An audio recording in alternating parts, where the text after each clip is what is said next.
Ladies and gentlemen, Laurence Fishburne!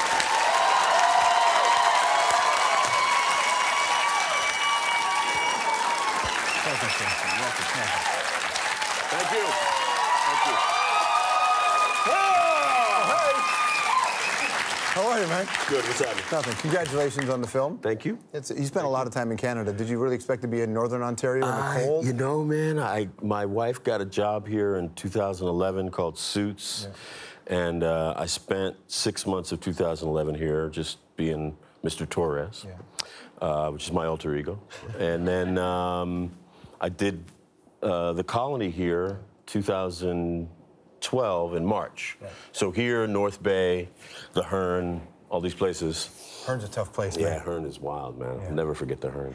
Are you good at being a tourist? Like, a lot of cats just want to work. No, I'm good at actually sort of entering into the life of a city. So I was here March through December of 2012. Yeah.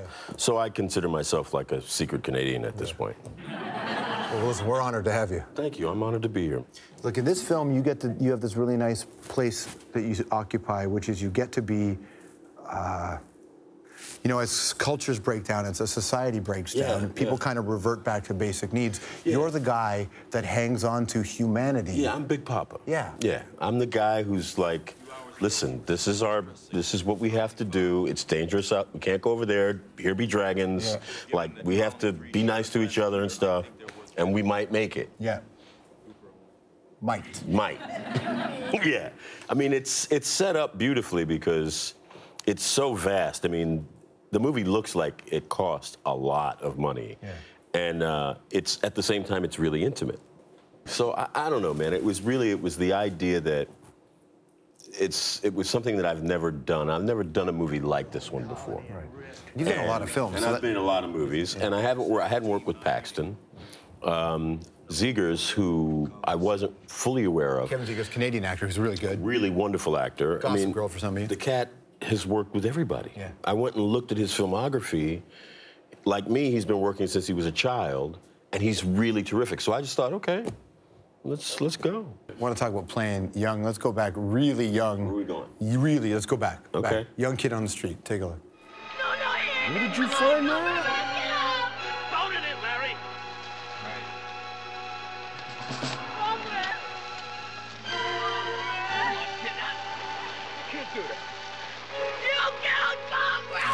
Remember that? Wow, good one. That's 40 years ago. 40 years ago. That's 40 years ago. I was 12. 12 years old. Yeah.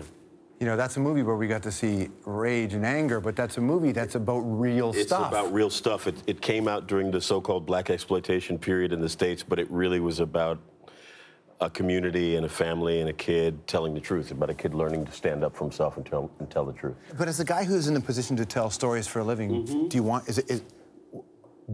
what's your relationship with responsibility? My relationship with responsibility is that if there is an opportunity for us to talk about things that are uncomfortable, then we should. You don't want to ever hit people over the head with it, because ultimately you do have this responsibility to entertain as well.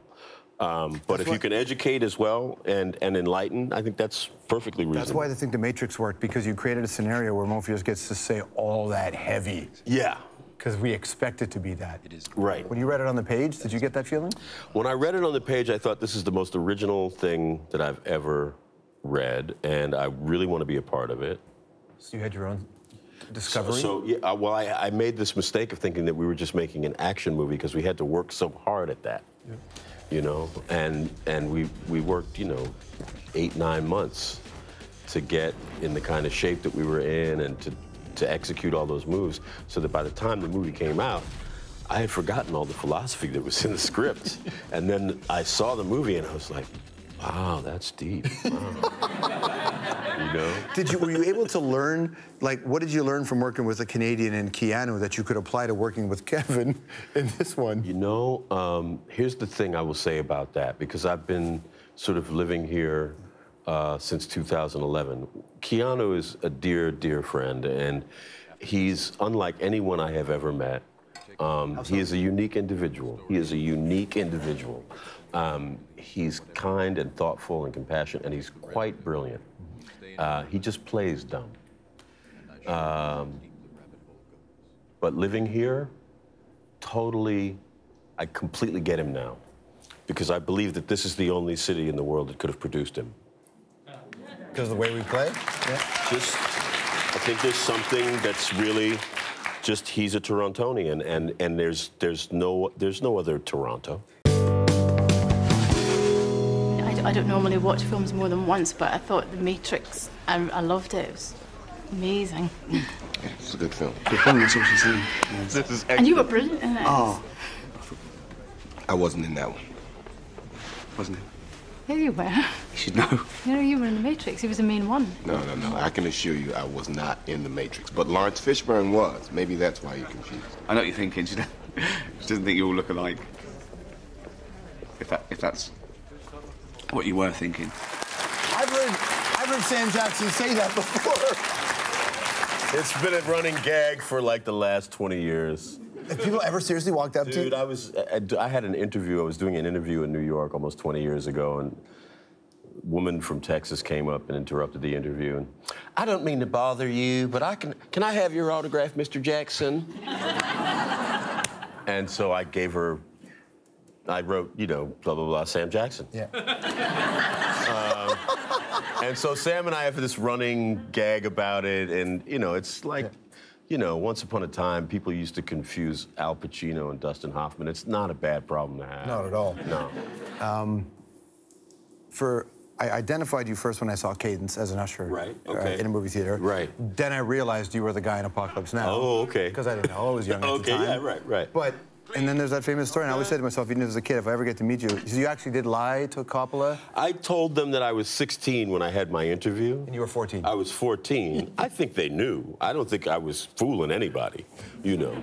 I think they just, because what happened was I was sitting there with them talking to Fred Roos, who was the producer who remembered me something I did when I was really young, and a young woman who was working in the office as a secretary got up and walked through. And as she was walking, Francis finally spoke up, and he just looked at her and he said, "Excuse me, you think this kid could be 18? And whoever this young woman was, she turned around and looked at me and went, "Yeah, I guess so." And I think that's how I got over on that tip. You were on set with Dennis Hopper when you were a young man. I was on set with Dennis, and I had no idea who Dennis was. I just followed Dennis around because I thought, because he, you know, everything that he does in Apocalypse Now is completely improvised. That's so good. It's all improvisation. Here's a moment of Martin Sheen in an interview talking about you. Really? Yeah. But one of the most astonishing things was to learn that Laurence Fishburne had saved his life the first day that we arrived in the Philippines to film Apocalypse Now.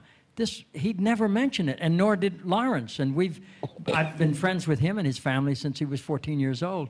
And I need to thank Laurence for that, because it was a very good thing to do, and it proved very profitable as well. That's amazing. You saved the rest of his life? Yeah, basically. You know, we were goofing off. We got in this boat, and he jumped out because he thought he would push us out, and then he started to sink, and I just reacted and just grabbed him, and you know, I have no recollection of it. And I think that's, I mean, for me, it's always that way. Like, all the best stuff I do, yeah, I don't remember it. You were a bouncer in the early 80s in Hollywood? Yeah, I was. Other than a bribe, what's the one thing a patron can do to guarantee a jump in the line? Job.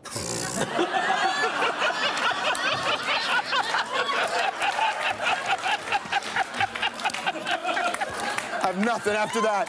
The film is called The Colony. Oh, my God.